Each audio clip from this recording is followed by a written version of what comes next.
What's up, guys? Welcome back to another video. In today's video, we are doing some UEFN tutorials again. I used to do these a lot, and I kind of stopped because I got really busy with school and work and all that. And it's summertime now, so I'm able to make more, just like I said in my last video. So, today, we are doing materials because I love materials, and I want to teach you guys some things about them. So, I'm going to go ahead. I got a whole new project set up for all the materials we're going to do in the future, including this one. And yeah. So today I think I'm just gonna go over some basics, refresh, and get into it because I've already been doing it a lot, and I want to get back into. Well, I've already been into it, but I want to do some tutorials over what I've learned because I've learned a lot about materials. So I think today what I could do, um, I think we might do I want to do material functions. These are so easy to make, and it's gonna help a lot. I mean, it's a big part of materials, and it'll help us in the future with them. So we'll go ahead. We'll make a new folder. I'm gonna call this materials. I guess I'll call it master materials, because this will be master materials. And here I want to make a new folder called materials. Another folder, material instances. Another material, or another folder called material functions. And then one more for the textures. So there we go. We got a nice little materials on the master materials. Everything's set up here. I think the first thing we're gonna do, we're gonna go ahead and make a basic material. We'll call this M underscore. I guess we can name this. I don't know. What should I name this one? Material 1. Sure, why not? So we'll go ahead, come over here.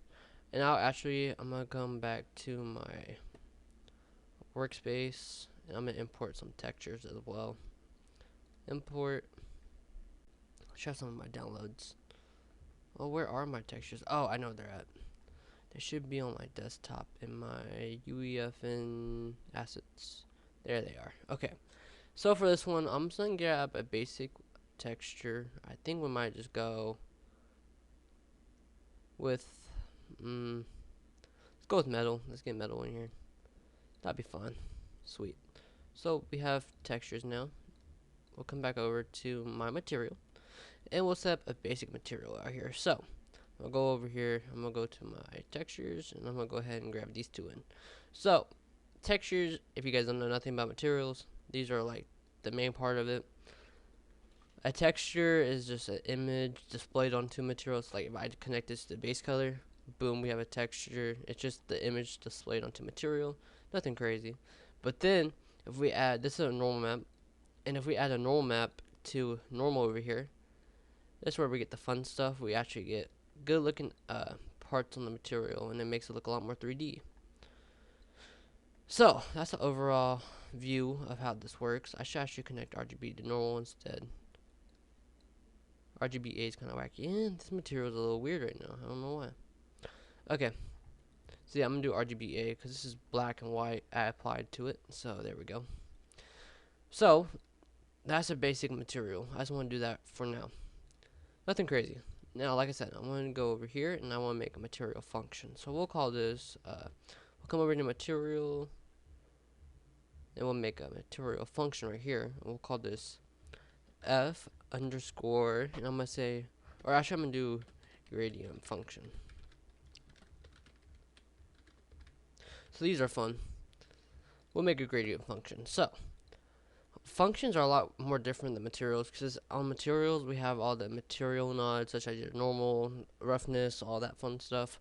Right here all we have is one node, and it's the output result. Now this is different because the output result is a node, or a part of a node whenever we make functions, because functions are their own nodes whenever we create these. It might sound confusing, I know, but we'll figure it out. I'll show you guys how to do this. And actually we need to make another one here, and we'll make another material function. This will be UV function. So right here, this will be a UV function, and UVs are for textures. They they define how many different images are in the texture, pretty much. So what we're going to do for our UV here is we're going to get an input function. Function inputs are on the nodes, these little nodes here, where we're connected to, these nodes, that's the input, and we're creating one of those nodes for this function. It might sound a little confusing, but it's really simple. We'll name this U. There we go, and we're going to make it scalier. And we'll just control C and V that, and we'll call this one V. Alright, sweet. So we're going to go ahead and append these together. Let's connect them up. Go ahead and grab me a texture coordinate. Gonna multiply out here. We're gonna multiply these together. Plug it on in. Oops. Then boom. We have a UV setup. No, disable that. So stop previewing. Simple, easy enough. So with that now, we can come over here to my gradients. We can go ahead and get a linear gradient. And then with that new UV function we made, we can type in I didn't finish it. Come back over here. And to make this work, we gotta expose it to library. And then we'll make a thing, we'll call this TUTOR, tutorial functions. So this is its own category. Whenever we open this up here, and you have all these, this one will pop up as tutorial function in there. So if I control S on that, we will see now, or we should see, tutorial functions, and then our UV function is in there. So with that being on there now, we're gonna go ahead and grab our UV function. This is what we just made in the tutorial, and we'll go ahead and connect a U here, and then a V here, and I actually need to go in here, set this to 1. There we go. Break this link, redo it. So what I just did, I changed priority, so whatever one's the lowest priority, or I guess the lowest number, it will go on top, and then the highest number will be on bottom. So there we go. Our UV function is set up, and now we can just plug this in to our UV channel, and boom. I'm gonna go ahead and set these to 1, and we got a nice little UV setup. So with that, what I want to do is get two param vectors. All you gotta do is hold or right click and while holding V, and those will pull up. We'll go ahead and make this, I don't know, we'll do a dark red or more of a dark orange into a yellow. I think that'll be cool. Grab our lerp. This will be, we're gonna use V gradient to alpha. Connect these two up here, and then boom, we have a gradient, right? So what we gotta do instead of that is, this is our test one to show you how this works. And then for the gradient one itself, we're gonna have to do the same thing up here. Or actually, all we gotta do is connect up input function input there, and then control V right there. This would be top gradient. This will be bottom gradient, or I guess bottom color, not gradient. So it'll be top color. So there we go. We have top and bottom colors. We can go and lerp those together. Top goes on A, bottom goes on B, and then bring our alpha up to here. Now, what we can check here is we can get a set materials attribute, get a base color, and we can plug this into base color to see what this looks like. So in the actual material, this is what it will look like with what we got. Nothing too crazy, very simple. And I'm gonna comment these real fast. I'm gonna say test preview. I'm gonna make that red, so I know what that does, and I'm not gonna get lost wondering why I don't have that connected to the output over here. In our output results, so top color or bottom colors should be set to 1, and the top color should be 0. There we go. Okay, so set all that up now. We can go ahead and plug this in, get our results, control S on that, and we're good on that. So now, if you want to, we can set previews for it. I can make it yellow into green just for the preview. I don't want to do that.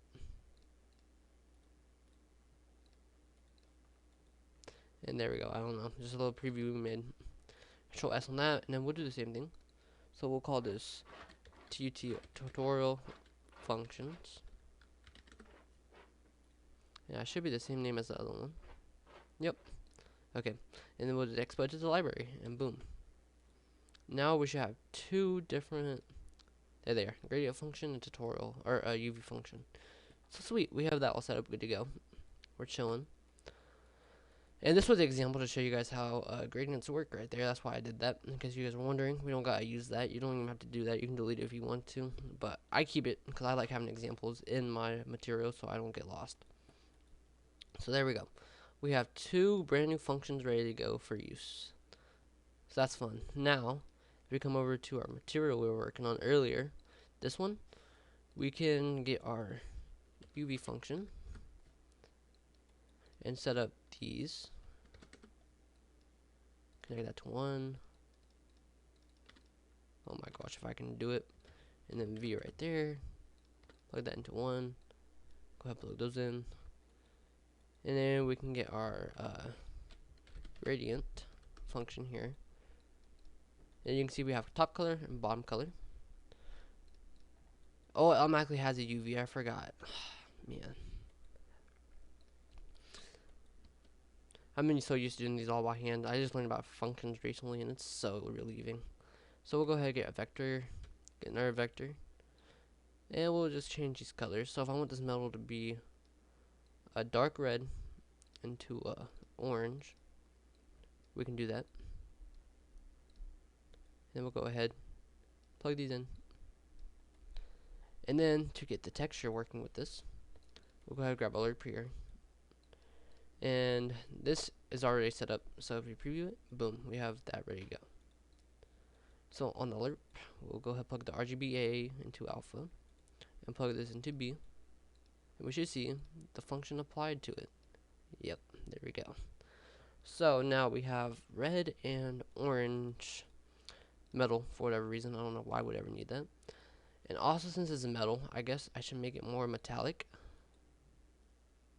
and then a little less rough, and then add 0 to specular.